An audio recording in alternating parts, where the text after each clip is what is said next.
If you've checked prices for smartphones or laptops recently, you've probably noticed something unsettling. Prices are climbing. That rupee 25,000 phone you saved up for, it now costs rupee 28,000. And that upcoming laptop model you've been waiting for might never hit the shelves at all. We were promised that artificial intelligence would make our devices smarter and more affordable. Instead, it's making them costlier. But the culprit isn't the software running on your screen.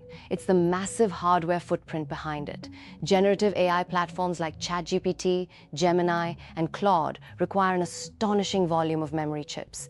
AI servers are gobbling up world DRAM production at an unprecedented pace, forcing hardware makers into a tight spot. Absorb lower profit margins or pass the bill directly to you. The latest market data reveals a widening gap in the industry. While smaller brands struggle to keep prices down, market leaders Apple and Samsung are pulling even further ahead. When critical tech components become difficult to source, companies with the deepest supply chains inevitably gain the advantage. Why are these two giants winning? Apple leverages immense purchasing power and tight supply chain control to secure multi-year component lock-ins. Samsung builds its own memory chips in-house, giving it direct insulation against market shocks. Unlike past chip crunches caused by sudden drops in consumer demand, industry analysts stress that this is a supply-led crisis.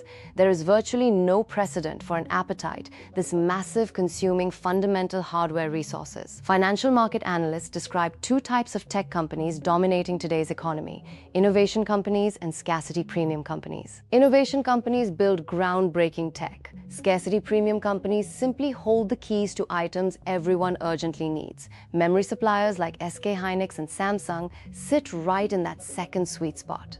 History reminds us that shortages attract capital.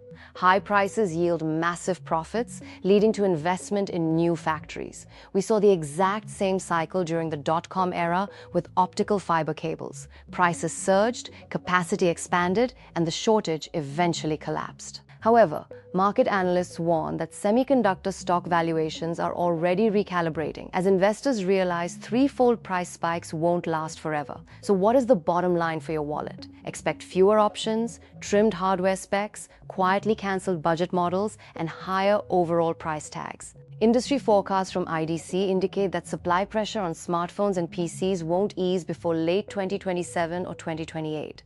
While market forces will eventually build enough chip-making factories to restore balance, the next couple of years will mean paying more for slightly less. If you're planning an upgrade, plan your budget carefully. Subscribe to the channel for continuous tech and market updates. See you in the next report.